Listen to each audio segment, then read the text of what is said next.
মানৱৰ উপাস্য দেৱতা।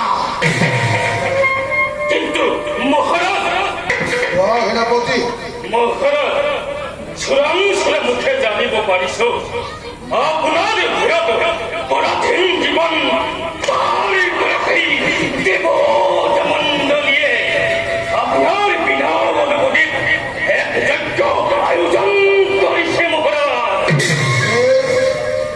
যজ্ঞৰ আয়োজন? হয় মহাৰাজ। ভয় নকৰিব সেনাপতি, এই ঘৰটোকিৰাম জীৱিত থকালৈকে দেৱতাই সেই যজ্ঞত দিব নোৱাৰে।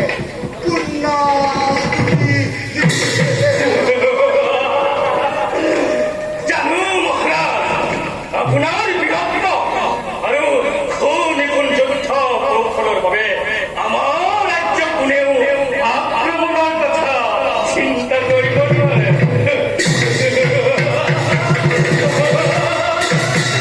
কিন্তু মহাৰাজ আপোনাৰ ৰাজ্য ৰক্ষা কৰি সেই দেৱেন্দ্ৰই এক মহাবিষ্ণু যজ্ঞ কৰিছে আয়োজন। সেনাপতি মহাৰাজ দেৱতাই বিষ্ণুৰ যজ্ঞ কৰিছে।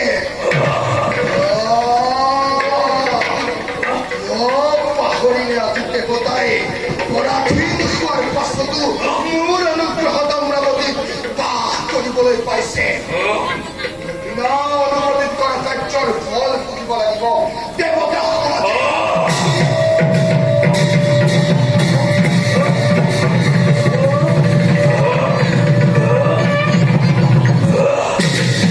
একে কিয় অকস্মাতে দেৱোপাধ্য ধ্বনি?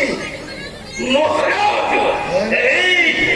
এই ধনী নিশ্চয় দেবতাৰ বিষ্ণু যজ্ঞ মহাৰাজ।